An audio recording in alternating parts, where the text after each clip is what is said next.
आज चाहिँ म तपाईँहरूलाई हाम्रो बारीमा के फलाइरहेको छ, के रोपिरहेको छ भनेर देखाउन जाँदैछौँ र यसको बिफोर र आफ्टर हेर्नेछौँ।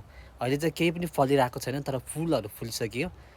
अनि तपाईँलाई म बोट अनि पछि फल पनि देखाउनेछु।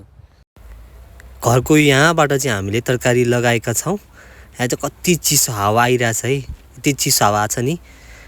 यहाँ चाहिँ सानो काँक्रोको बोटहरू लगाएको। अनि हेर्नुहोस् त फुल फुलिरहेछ त सानो बोटमा पनि। अनि यहाँ चाहिँ हामीले फर्सीको बोट देख्न सक्दछौँ। हामीले यही झाङमा चाहिँ कति धेरै तरकारी लगाएको छौँ। यहाँ चाहिँ सिमीहरू छ, 2टा सिमी। अनि यहाँ चाहिँ काँक्रोको बोट। अनि यहाँबाट चाहिँ सिमी र काँक्रोको बोटहरू धेरै लगाएका छौँ। यहाँ चाहिँ फर्सीको फुलहरू पनि आइसकेको छ। यहाँ हेर्नुहोस् त, यो सिमीको फुल र सिमी फलिसक्यो। यहाँ हेर्नुहोस् त मकैहरू पनि कति लगाएको छ, काँक्रो पनि धेरै लगाएको छौँ हामीले। यहाँ चाहिँ काँक्रो फलि पनि सकेको छ सानो। यहाँ भित्र चाहिँ अलिकति ठुलो अनि यहाँ चाहिँ अलिकति सानो।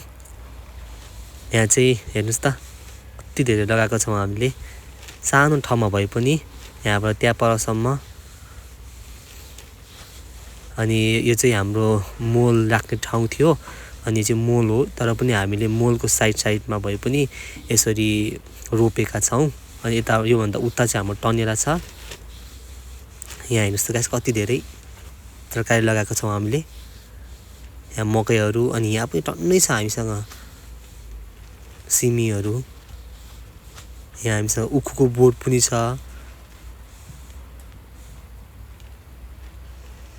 अनि यहाँ हेर्नुहोस् त यो चाहिँ सिमसाग हो नि, हामीसँग सिमसाग पनि रोपेको छौँ।